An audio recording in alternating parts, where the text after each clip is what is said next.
박순자 의원이 국토교통의 위원장인데 아들이 건설 관련 업계에 대관 업무를 하고 있었단 말이에요. 이게 손혜원 의원에서 봤던 이해충돌 문제가 들어가 보이거든요. 저는 볼 때는 전형적인 이해충돌 사안이라고 봐요. 네. 아들이 이제 대관 업무를 하는데 그 소속된 회사 자체가 가구나 인테리어 관련된 부동산과 관련된 회사단 네. 말이에요. 그래서 일단 뭐 그 아파트를 진다랄지 아니면 건물을 지면 거기에 인테리어랄지 여러 가지 들어가는 게 많이 있어요. 자연스럽게 들어가는 거죠. 그러면 사실 국토위 상임위와 밀접한 관련이 있는 거 아니겠습니까? 그러면 대관 업무하는 사람들이 이제 국회는 많이 드나듭니다. 그리고 민원도 하고 청원도 하죠. 입법을 어떻게 되고 있는가 동향도 살피고 그리고 자기들의 어떤 이익과 관련 있는 것 부분에서 영향을 미치려고 하죠. 네. 그런데 그런 관계에 있는 아들로 하여금 이 국회의원실을 자유로 출입할 수 있도록 입법 보좌원으로 했다. 이걸 이해할 수 없는 측면이 있고 더군다나 그 사무실은 본인이 이제 본회장 쪽으로 옮기면서 거기에 비어 있었다는 거 아니에요. 네. 그래서 아들이 그걸 마치 사무실처럼 썼다는 거죠. 그러면 이게 정말 있을 수 없는 일이 일어난 거예요. 그래서 본인의 아들 자체를 개인 사무실을 내주고 더군다나 어떤 이해지은 측면에서 충돌할 수 있는 그런 회사의 아들이 소속돼 있단 말이에요.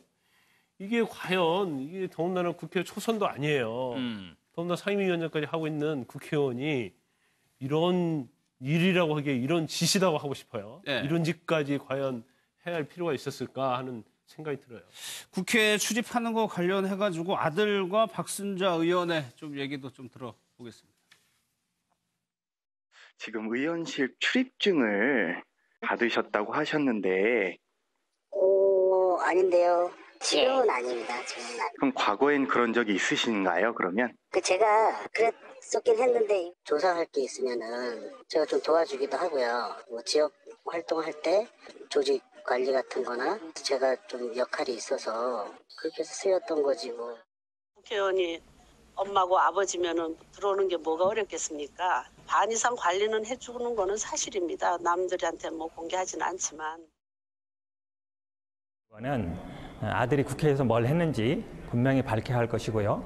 자유한국당도 철저히 조사해서 이에 합당하는 조치를 취해야 할 것입니다. 이해 충돌도 아닌 명백한 배임입니다.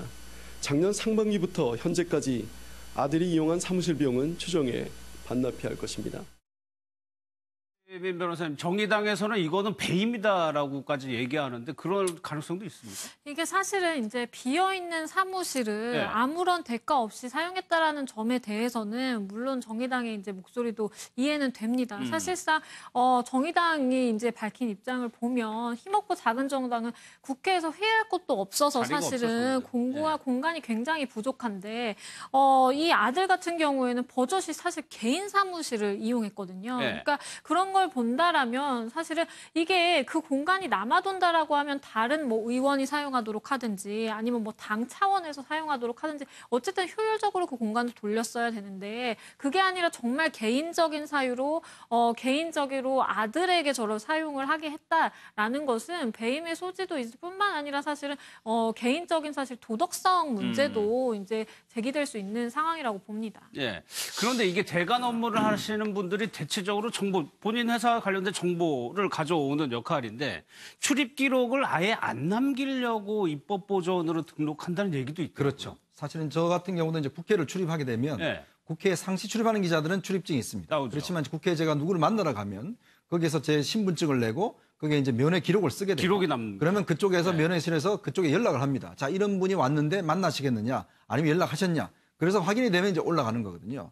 그러면 이게 나중에 최근에 어떤 여러 가지 사건이 있었습니다. 어떤 뇌물 증여 사건이라든지 예전에 홍준표 전 대표의 뇌물 사건 같은 경우도 보면 그때 국회 출입증 그거 자체가 굉장히 중요한 단서가 됐어요.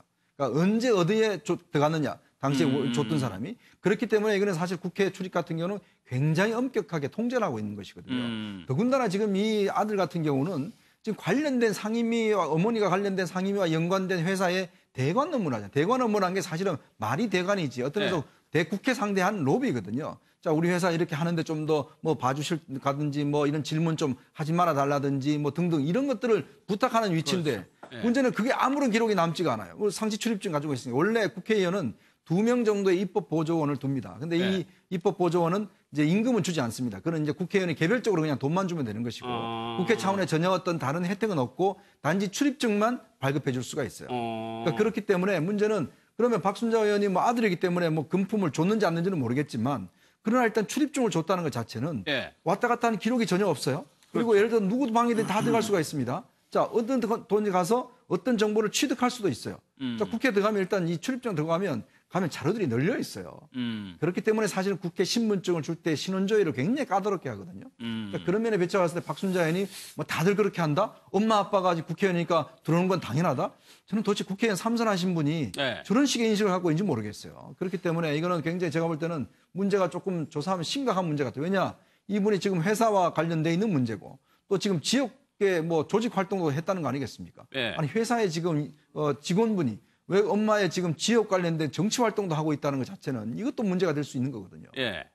그러니까 최 박사님 지금 보면은 이해 충돌, 그러니까 애매하게 도덕적으로는 분명히 문제가 되는데 형사적으로는 좀 애매한 부분 이런 것들이 국회의원과 관련해서 계속적으로 터져나오고 있어요. 그렇죠. 지금 그리고 박순자 의원 저 인터뷰하는 거에서도 봤듯이 아니 뭐 엄마 아버지가 국회의원이면 뭐 드나들고 뭐 편히 봐주고 관리해주고 예. 당연한 듯이 이야기를 하는데 그거하고는 전혀 상관없는 거죠.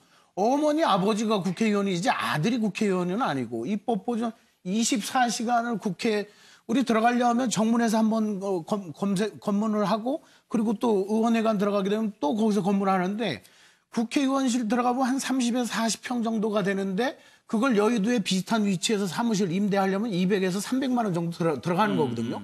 그러니까 그런 비용에 대해서 뭐 반납해야 되는 건 뭐 당연한 거고 예. 박순자 의원 같은 경우는 저런 태도로 하기보다는 반성하고 제가 보기에는 이거는 엄청 심각한 사건이에요.